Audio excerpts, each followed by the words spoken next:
Thank you for tuning into our podcast, Canal Days, What Life is Like in the Industrial Connecticut River Valley of Massachusetts. I'm your host, Carrie, and joining us today is Holyoke's very own local historian and creator of the historical tours of Greater Holyoke, Robert Como. He personally offers and leads public and private tours, as well as presentations of historical sites within communities throughout the state of Massachusetts. Currently, the communities he has chosen to focus on this year are Holyoke, Chicopee, South Hadley, and East Hampton, and also Granby and Amherst as well. His tours spotlight the local canals, reservoirs, cemeteries, and churches, as well as various parks, streets, and selected historical houses within each community. Today's episode, we will be discussing the Immaculate Conception Church, located in Springfield, Mass. So tell us about the architectural style of the Immaculate Conception Church. All right, the church itself seems to be a neo Tudor style church or Tudor revival. You can tell by all the brown sticks on it. That means it's trying to look Shakespearean, but strange enough, it's a Polish ethnic group Catholic church. Now, we're going to talk about the full campus, including the memorial stone out in front. So we're going to talk about the church, rectory, school, convent, and then what this campus is up to now, because something special happened to it. So, what does it look like? It looks like neo-Tudor. It has a beautiful steeple towards the left side with a belfry inside of it. And the school also has a light beige, brownish look to it. The rectory also does. The convent doesn't, though. It's faced with brick. So that one is the only one that's really a different color look to it. So the church itself is quite beautiful and it's quite distinctive. It's quite worth the trip there to see what it's all about. And remember, there's more to the church than the church itself. There's the rectory to look at and the school behind it that are quite beautiful. And what is the memorial for? All right, in front right of the front of the church, you have a memorial stone, and it has the Virgin Mary on top of it, and it has a bench in front that you can kneel at, lots of flowers around, and then there's military men's names on the stone. These are men that were parishioners of the Immaculate Conception Church of Springfield that went off to war and died due to that war. And their name is inscribed right onto the stones. So you have people from World War I, many people from World War II, and then in the Korean War, there was one man. So some of the men's names are hard to pronounce, but there's like a John Lazar, Stanislava Berizik, and so forth and so on. And all these men came from this parish.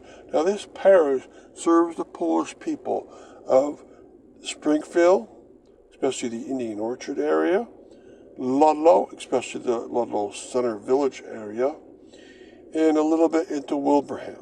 So these men could have come from any of those three communities, not necessarily just from Springfield. Right, so keep that in mind. And it's nice to have such a display.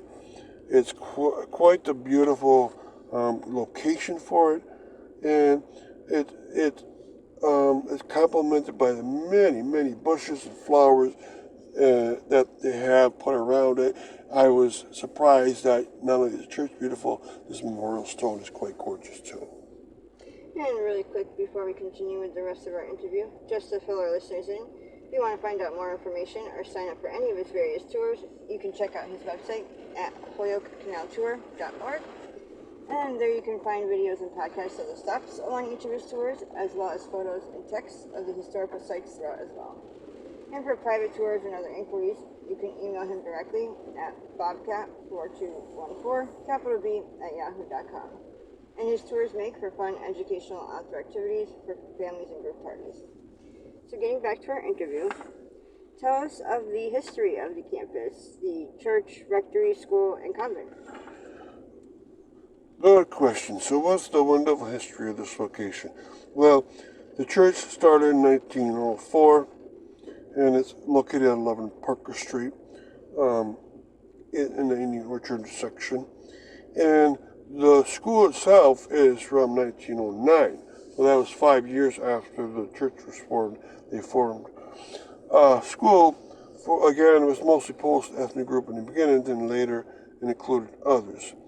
Now the school didn't make it to the present day. It went from 1909 to the year 2003. All right, the rectory itself is from 1912. It's off to the right.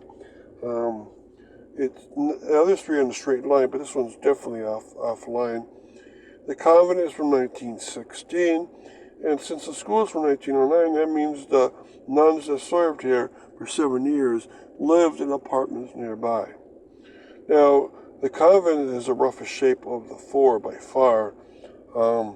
It might have been beautiful at some point, but now it's in tough shape. Now, the neighborhood itself is definitely Polish along the way, and for a lot of the workers worked at business nearby, especially at the Indian Orchard Canal, that mill there, or in Ludlow at the Ludlow Manufacturing Company, which served by the Ludlow Canal. And a lot of these workers lived nearby, and usually it was in company housing. And then as they get up to middle class, they would try to build their own house nearby. So this area around here, definitely Polish, and definitely a lot of worker homes around this area. There was a dry goods store across the street from the church, and that was found at 10 Parker Street. And remember, you're going to also have things like the Polish societies and civic groups. For instance, there's one called the Polish Home Society of was Kosciuszko. Okay, so you have a lot of that around Indian Orchard. And so the whole campus is very nice to visit, and plus the neighborhood is very nice. And what is the campus like now? All right, the campus now is a local historic district within Springfield. That means that nothing can be substantially changed on the outside. The facade of all four buildings needs to be maintained. A local historic district is very restrictive, and it was formed by Springfield in order to keep the look of this gorgeous church. Now, the church facade, I can understand why they want to keep that, and the school somewhat. The rectory is kept in great shape, but the convent back it seems to be in rough shape in pieces of it. It's being cleaned out when I went by. But since it's a local historic district, they have to maintain the facades of all four buildings that are still on the campus. And the Catholic Diocese, I know, doesn't like that. They would prefer that there's no restriction on it, but there is. And Springfield has quite a few local historic districts. Most communities, if they have any, would just have one. And most communities don't have any. But Springfield has quite a few of them. And you can kind of understand why. It's a very historic community. And it was the first one in this western Massachusetts. And so a lot of local historic districts are around. And this one, I think does deserve it because the church is very unique looking. But it's going to be tough because you have to maintain it up to that standard. So visit, and thank you otherwise. And thank you, Robert, for educating us on your tours and historical topics of your expertise. And of course, we want to thank our listeners for tuning in. And you can check out a large selection of our other podcasts on his website as well as on SoundCloud.com. And be sure to stay up to date with new podcasts and videos posted daily. Thank you for joining us.